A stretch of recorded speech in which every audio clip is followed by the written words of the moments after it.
The NFL is on the verge of a total meltdown, and the moves being made right now are going to redefine the league for the next decade.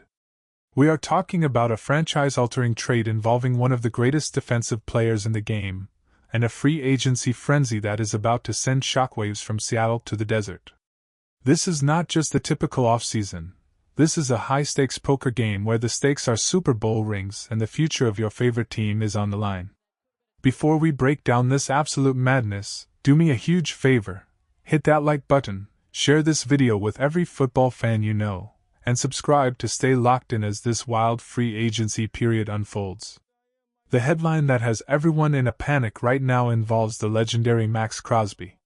For years, we've watched number 98 be the absolute heartbeat of the organization, the guy who literally bleeds silver and black. But the reports coming out are gut-wrenching. Word is that Crosby is ready to move on, and the reason is enough to make any fan's blood boil. It's not just about the money, it's about a total shift in the team's DNA. Apparently, the arrival of new management figures, including the influence of wellness coordinator Alex Guerrero and his close ties to Tom Brady, has changed the power structure. It used to be that a superstar like Max had a direct line to the owner, but now there are layers in between, and the loyalty feels like it's being tested. When they shut him down in December with a knee injury, it was the final straw. Max wanted to fight, the front office wanted to protect the asset. Now, the Chicago Bears are emerging as the heavy favorites to land him. We are talking about potentially getting 2 first-round picks and a Pro Bowl talent in return. But here is the question that is dividing the entire nation. Do you keep a disgruntled legend who is the soul of your team, or do you pull the trigger on a trade that could jumpstart a total rebuild? Speaking of shockwaves, let's talk about the vertical threat that is about to hit the open market. Rashid Shaheed is officially expected to test the free agent market this Monday. This isn't just news, it's a massive opportunity for an explosive offense. Shaheed has spent the last 2 years under Klint Kubiak, and we saw exactly what he can do. He's a human highlight reel who played a massive role in winning a championship. He isn't just a deep threat, he is a game changer who can return punts and kickoffs for touchdowns in the blink of an eye. The Seahawks are reportedly not close to an extension, and with the legal tampering window opening on March 9th, the bidding war is going to be legendary. Imagine pairing Shaheed with another burner like Trey Tucker. You'd have 2 track stars on the edges, forcing every defensive coordinator in the league to play 20 yards off the ball.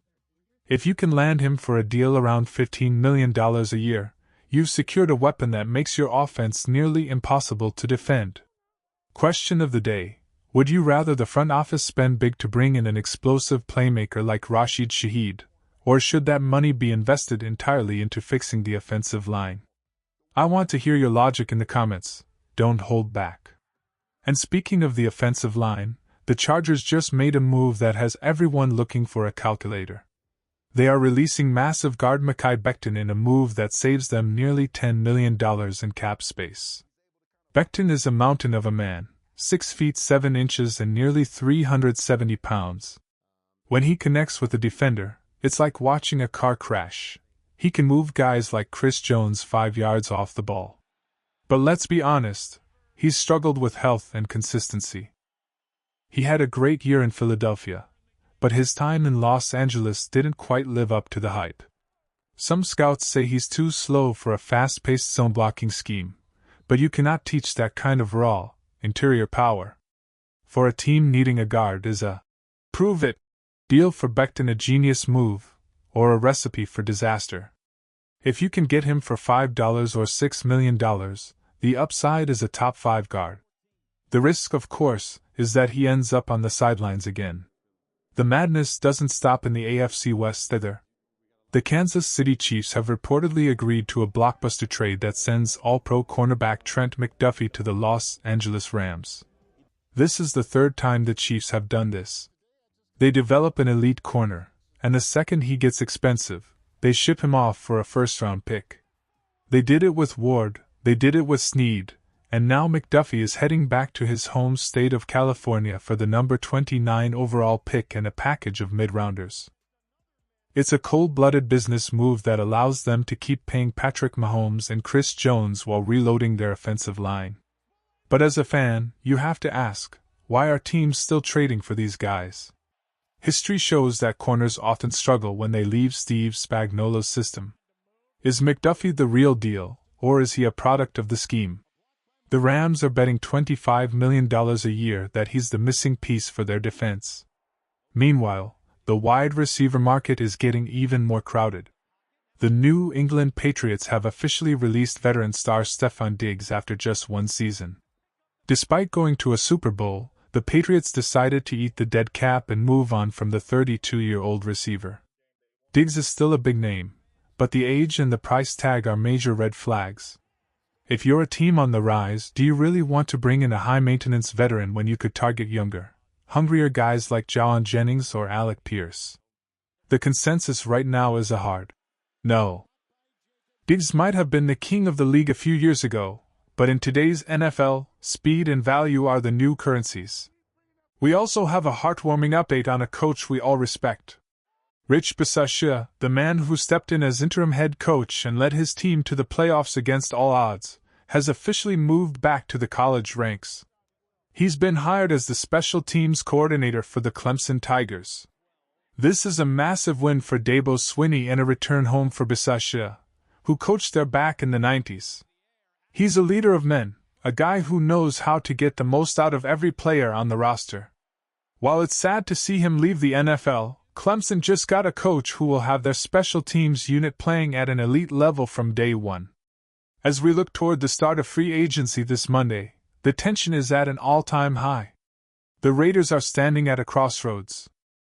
They are reportedly preparing to draft a new franchise quarterback in Fernando Mendoza, and the question is whether they want to build around the veteran leadership of Maxx Crosby or cash him in to fuel a total youth movement. If you trade the most loyal player on your roster, you are sending a message that no one is safe. You are telling the locker room that this is a business, first and foremost. It worked for Bill Belichick for 2 decades, but it takes a special kind of culture to survive that kind of coldness. If the rumors are true and Max is gone within the next few days, the identity of the silver and black will be changed forever.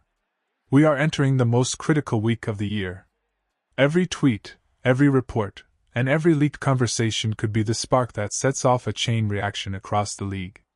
Whether it's landing a star like Rashid Shaheed or losing a legend like Maxx Crosby, the face of the NFL is changing right before our eyes. You can feel the electricity in the air, and you know that as soon as that clock hits 1 o'clock on Monday, the floodgates are going to open.